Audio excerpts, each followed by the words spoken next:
В цьому відео ми покажемо не лише озеро Синевир, а й найцікавіші місця поруч.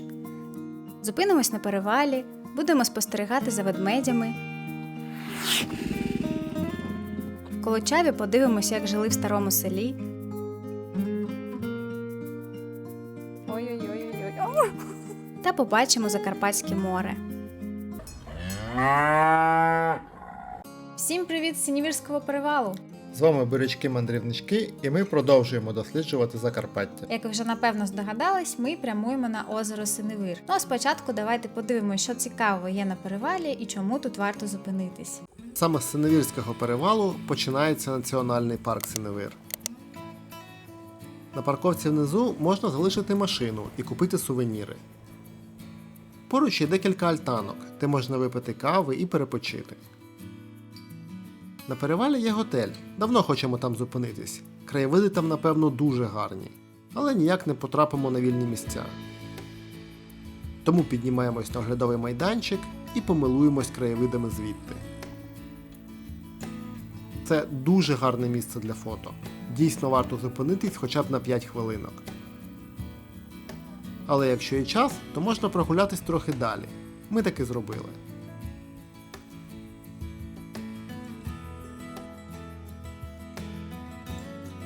Тут є ще декілька готелів. Дуже тихо і красиво.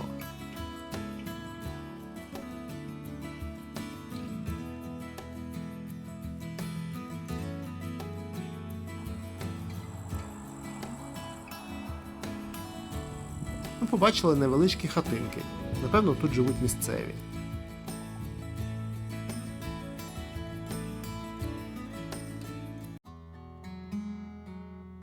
Час вирушати далі. І по дорозі до озера ми завітаємо ще в одне цікаве місце. Це центр реабілітації бурого ведмедя.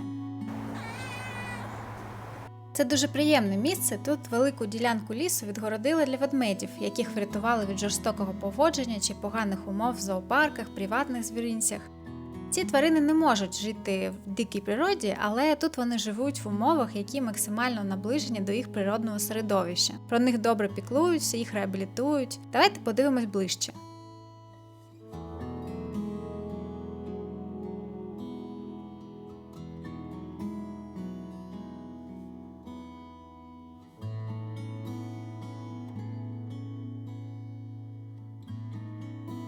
Як ведмеді потрапляють до реабілітаційного центру? Одних привозять господарі, не впоравшись із дресируванням, інших примусово забирають із жахливих умов, деяких викуповують у жорстоких власників добрі люди. Буває, що в лісі знаходять осиротілих ведмежат.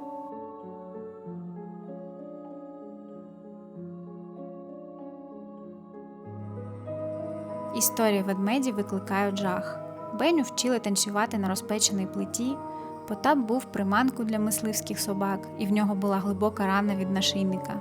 А Кузьма все життя працював у цирку, а коли постарів, його закрили в тісній клітці і майже не годували. А ось і та сама клітка. Гляньте, яка маленька і жахлива. Зараз умови проживання ведмедів значно кращі. Тварини почуваються добре, і за ними цікаво спостерігати, не завдаючи їм шкоди.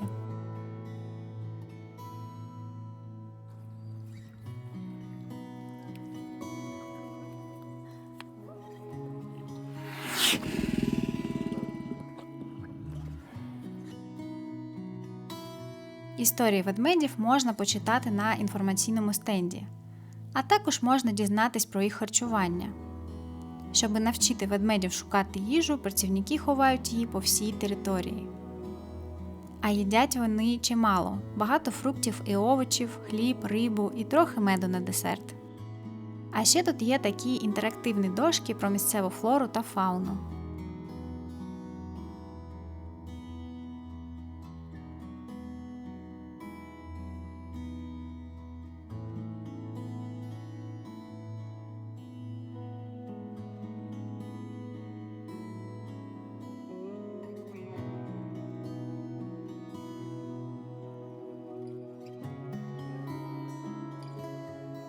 Для ведмедів, які поки не готові до взаємодії з іншими, є карантин. Це відгороджена ділянка лісу, яка менше основної, але значно більша, ніж в звичайних зоопарках. Для школярів тут проводять лекційні заняття, екологічні ігри, тематичні екскурсії. Для замовлення треба звернутися на офіційну пошту центру.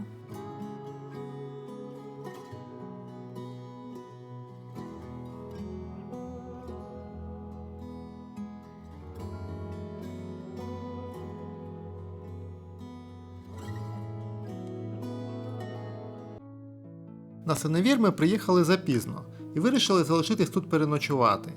Ну а погуляти біля озера вже зранку. Біля Синевіра багато готелів. Зазвичай вони в карпатському автентичному стилі з дерев'яним оздобленням. Ми обрали готель Берлога. Він простий і затишний.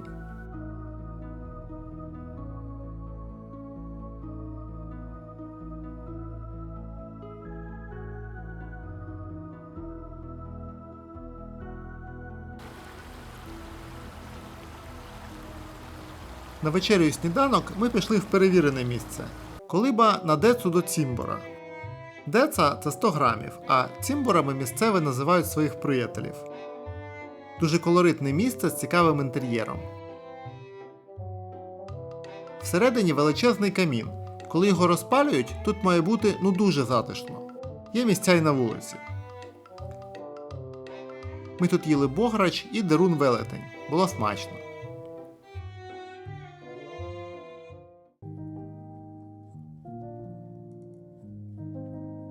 Поснідавши, вирушаємо на озеро. Вхідний квиток можна купити через банківський додаток або готівкою. Йти трохи більше кілометра. Дорога добра і дуже приємна. Поруч протікає потічок і можна насолодитись карпатськими краєвидами.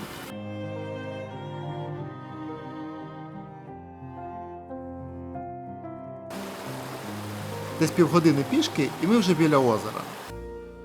Зранку воно виглядає значно більш цікаво, ніж в сутінках. Правильно зробили, що вчора вирішили переночувати і залишили озеро на ранок.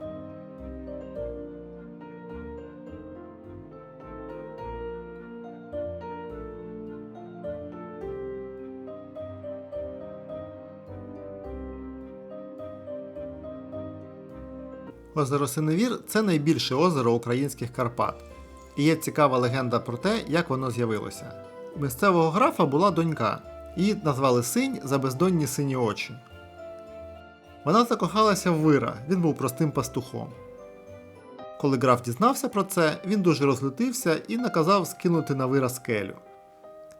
Синь дізналася про це і наплакала ціле озеро, таке ж синє, як її очі.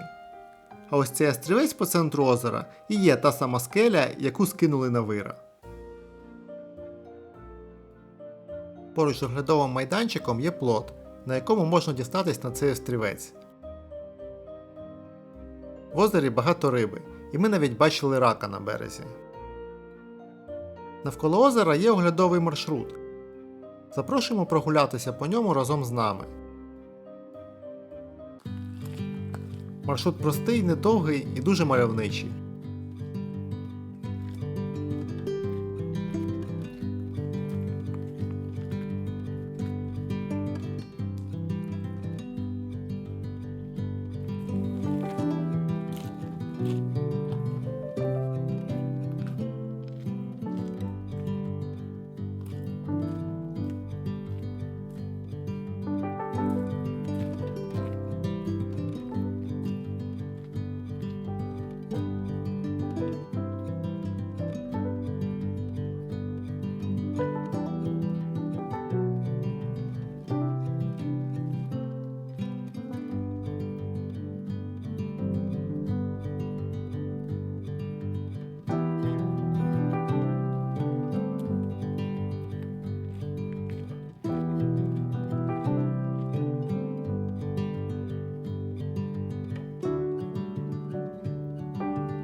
Посеред маршрута можна зупинитись і відпочити в альтанках з видом на озеро.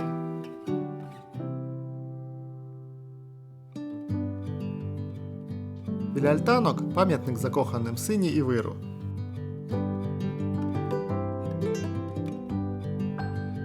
Тут можна підійти до води і прогулятися берегом озера.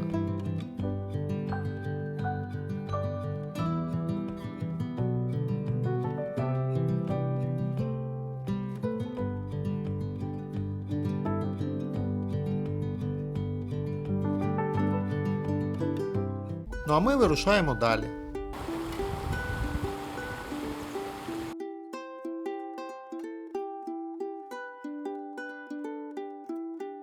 По дорозі на березі річки Теребля можна подивитись залишки лінії Арпада, оборонної системи німців часів Другої світової. Всього за 40 хвилин автівкою можна дістатися до дуже цікавого села Колочава. Колочаву ще називають селом 10 музеїв, і ми завітали в Скансен. Схоже, є в Ужгороді. Якщо не бачили наше відео звідти, обов'язково подивіться. Ми приїхали в Колочаву. Тут є дуже цікавий музей Скансен Старе село. Скансен – це музей під відкритим небом. Тут дуже багато старих будиночків, відтворене старе село. У мене тут співавтор, співведучий. Ой-ой-ой. Здається, кінь був не дуже мені радий, тому трішки прикусив мене за коліно. Було не боляче, але я злякалася. Потім вже ми побачили табличку, що близько до коня підходити не можна, тож будьте обережні.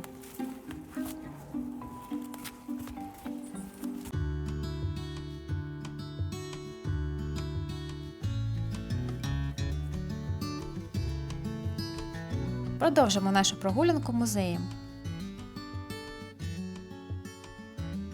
Територія величезна і місцевість дуже мальовнича. Тут не лише будиночки, є і різні транспортні засоби. Автівки, потяг, в який можна зазирнути, є навіть зупинка.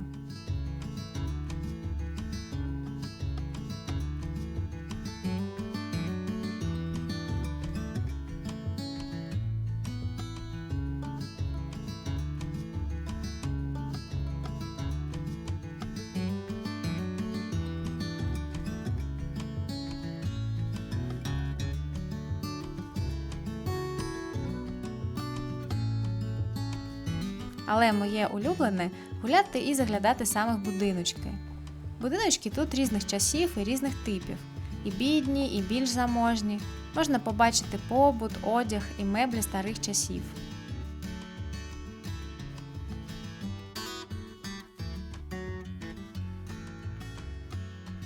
Є і хлів для худоби, і млин, і школа, і хати людей різних професій – чоботаря, вівчаря і багато інших.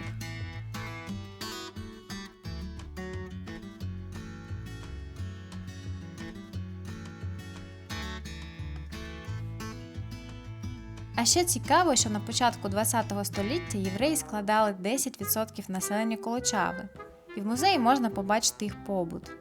Це Бужня – єврейський молитовний дім. Тут і досі є семисвічник мінора і молитовники на івриті.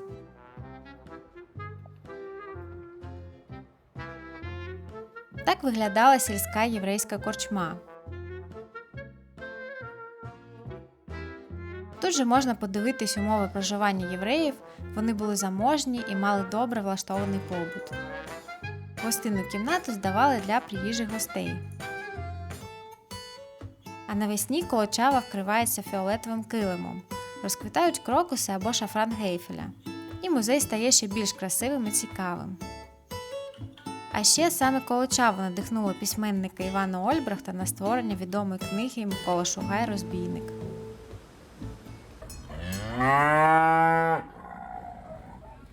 Ну а ми вирушаємо далі. Всього 20 хвилин автівкою від Колочави і ми в дуже гарному місці, на березі Теребля-Різького водосховища. Його ще називають Закарпатським морем. Обов'язково завітайте помилуватись.